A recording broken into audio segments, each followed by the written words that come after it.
I know I'm late to this, but I don't care. Listen, these videos take a long time to make. That, and I have, a life. Anyways, Springsteen, Deliver Me From Nowhere is a film about Bruce Springsteen. As if the title didn't give it away. The film follows Bruce Springsteen recording Nebraska, one of the most unique albums in his catalog, as well as my favorite from him. Well, my second favorite. Now, I had high hopes for the film, mainly because of films like A Complete Unknown and Better Man. Monkey! I was mainly putting it up against A Complete Unknown because both film concepts were similar, and both films are based around a certain time period in an artist's life, and not trying to capture their whole lives in one film. So I went into the film, and I was pretty disappointed. Just so I'm not being negative the whole time, I want to talk about the positives in the film. The actors do a really good job with what they're given. If I had to pick someone who did the best job, it would be Jeremy Allen White. I've only seen him in The Bear, which I've caught a few glimpses of, when I was walking past the TV, or when I was working on stuff downstairs when the show was playing. From what I saw, he was really good. And when I saw set photos of him, he really looked the part, but I don't think that's the only important thing. The thing you need to get down is portraying the actor in a believable way with a great script. For example, Thomas Brodie Sangster. He played Paul McCartney in Nowhere Boy. He doesn't look like Paul McCartney, but he plays the role in such a convincing way with an amazing script. Jeremy Allen White does a great job portraying the character in a believable way with a script. To add on to this, I want to talk about the soundtrack. Well, the songs he performed in the film. We'll talk about the score later. I couldn't believe how close Jeremy Allen White got to sounding like Bruce Springsteen in the film. Listen to any song that's been officially released for the film, and you'll see what I mean.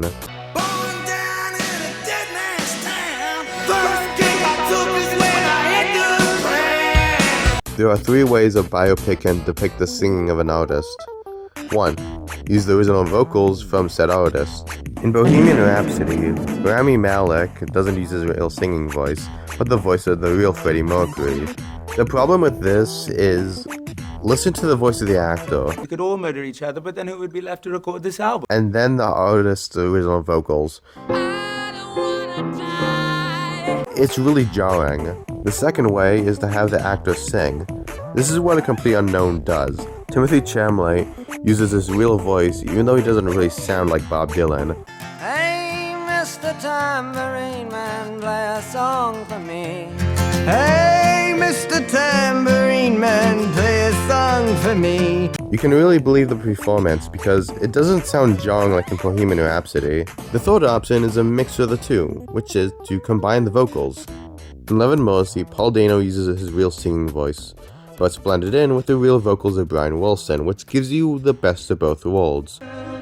And after all I promised you. Or there's the fourth option that Better Man gives you. Get the actual guy to do it. Monkey! Deliver Me From Nowhere takes the second approach, and actually has the actor sing. Like I said, he sounds identical to Springsteen's actual vocals, which makes me wonder if they blended it with the actual vocals. Jeremiah Freight's score for the film is beautiful and carries a lot of scenes. Also, it's my highest rated album of the year.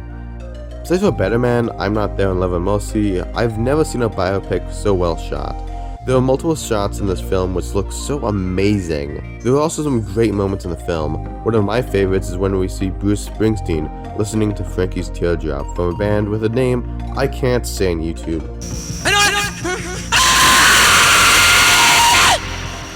Frankie's dead. My jaw dropped when I saw this scene. I did not expect this film to actually do this, and that's why it's so great. The flashbacks are also really great and feel very real. Maybe because it hits kind of close to home for me, but anyways, that's all the positives. Time to get to what I didn't like about the film and why I found it pretty disappointing. The thing that angers me the most about the love interest in this film is that she doesn't exist. In A Complete Unknown, Bob Dylan's girlfriend in the film, Sylvia Russo, was a stand-in for the real girlfriend of Bob Dylan around at that time, Susie Ortolo. This was a change that Bob Dylan insisted on for the film, which I can understand, since she's not with us anymore. I think Bruce Springsteen wanted the same thing for this film, but there's a problem with that. Faye is not just one person who stands in for a real woman. She's multiple women all combined into one character. The problem that gets me is that she's in almost half of the film. That's right, a character who doesn't technically exist takes up the half of the runtime in the film about Bruce Springsteen, the guy on the title of the film. I don't think she's a terrible character, and I think the actor does a good job with what they're given, but why would you add in a character that doesn't exist? I forgot to mention this, but yes, The Complete Unknown does have a character like this, but take that character out and nothing will change. Take Faye out of Deliver Me From Nowhere, half of the film is just gone. It makes sense when I'm Not There does it because it's portraying multiple personalities of Bob Dylan. The thing is though, I'm Not There is not a traditional biopic, while Deliver Me From Nowhere is a traditional biopic. Another thing I really did not like about it is the recording of Nebraska itself. Now, I'm talking about the studio stuff and not when he records it to tape, which the film really likes to remind you of, that yes, this album was recorded on a cassette. The scenes where he conceives Nebraska by himself are really great, but I was really disappointed by the studio scenes. I was really expecting to hear some of the Electric Nebraska recordings, but no, all we get is Born in the USA. The released version.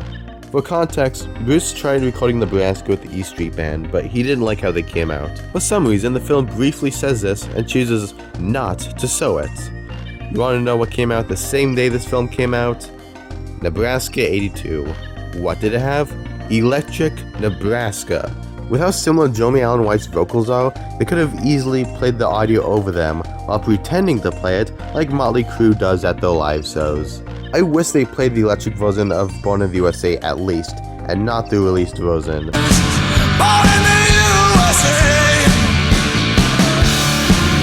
From a marketing standpoint, it would make sense and people would go out and buy Nebraska 82.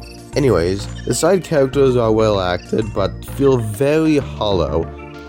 We could have gotten more time to flesh them out, but oops, we needed time to develop a woman who doesn't even exist. Also, did you hear Bruce Springsteen wants to do a sequel?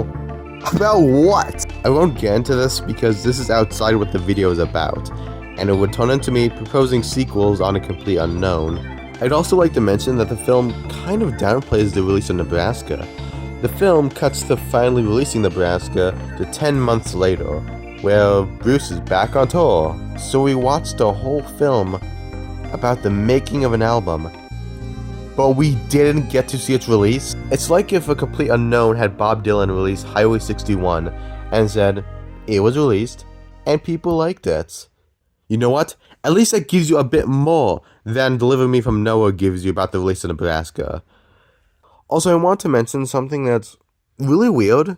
In this film, his manager tells the record label executives that Bruce doesn't want to do any tours or release any singles for the album, even though there were 2 singles released for the album.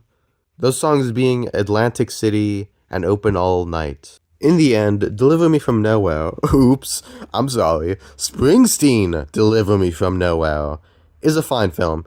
It's shot well, it's acted well, it has a fantastic soundtrack and score, and has some amazing scenes.